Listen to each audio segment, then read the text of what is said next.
Give it up for Danielle DiMartino. Danielle DiMartino. Danielle DiMartino Booth.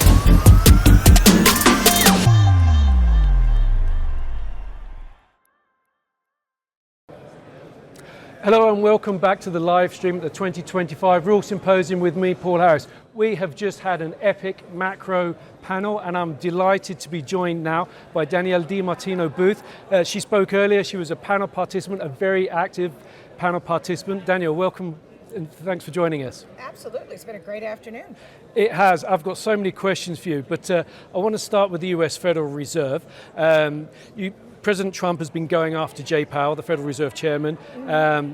You said you're no longer a fan of Jay Powell either.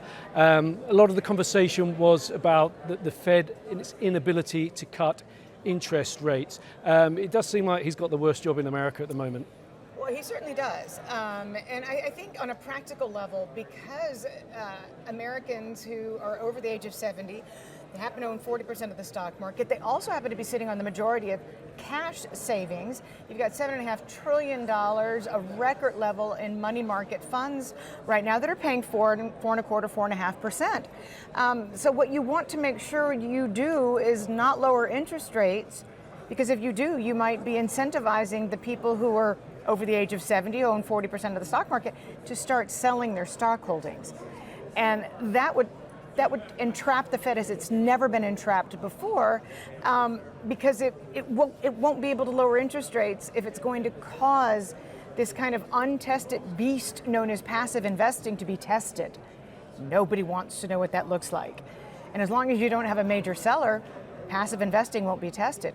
But if you do, if you lower interest rates enough for these retirees to say, oh, I've got to liquidate some of my stock holdings because I'm living on a fixed income, I'm going to have to make off of them what I'm no longer making because Jay Powell lowered interest rates. I'm not getting 4.5 on my money market fund, I'm getting 3. Or if that happens, then the entire structure of the US financial system gets tested. I mean, that's obviously a huge bombshell. In your presentation earlier, you talked about the fact that the US is in recession, and you suggested or you argued that Jay Powell is in dereliction of his duty because he's not acting to respond to that. He is not. Only fools believe what the Bureau of Labor Statistics is reporting on the headline level. I mean, even big sell-side banks are starting to openly question what the official data are when you see things like an ADP print down and then negative. And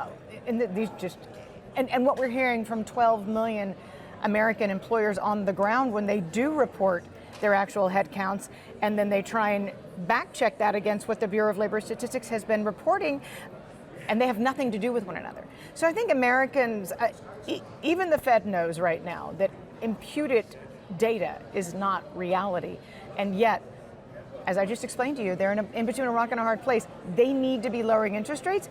I am not an advocate of the zero bound. I cannot stand quantitative easing, but even just to put up a symbolic show for the American people and say, we understand monetary policy is too tight, we're going to start easing. But they're not, they're just digging their heels in.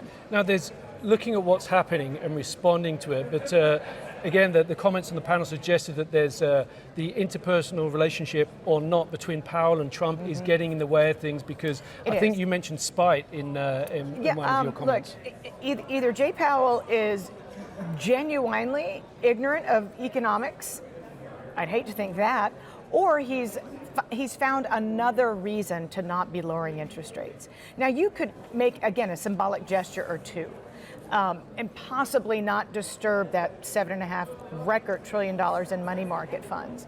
But for him to be full out ignoring an economy in recession, there's no other explanation other than I'm doing it despite the president who keeps bullying me.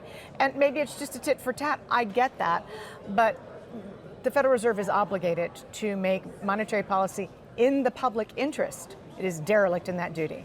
Now, this afternoon was very high energy, your presentation, the panel afterwards, but I think your final comment really surprised people and sucked the energy out of the room, and we ended the macro panel on a real downer, if I may put it that way, because the question was about, it started off with Florida buying gold or allowing people to buy gold, and you commented that Texas certainly will be buying gold, and your comments evolved into, I think you said, and I'm going to paraphrase you here, gold is the ultimate hedge, regardless of what kind of war we may be going into. That's talking about succession.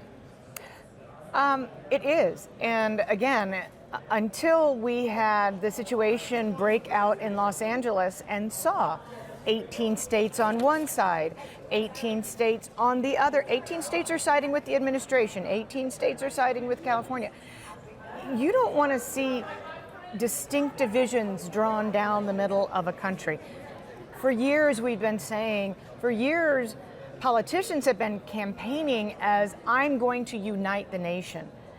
I will believe it when I see it, because what we've seen is a succession of politicians who gain power by dividing a nation.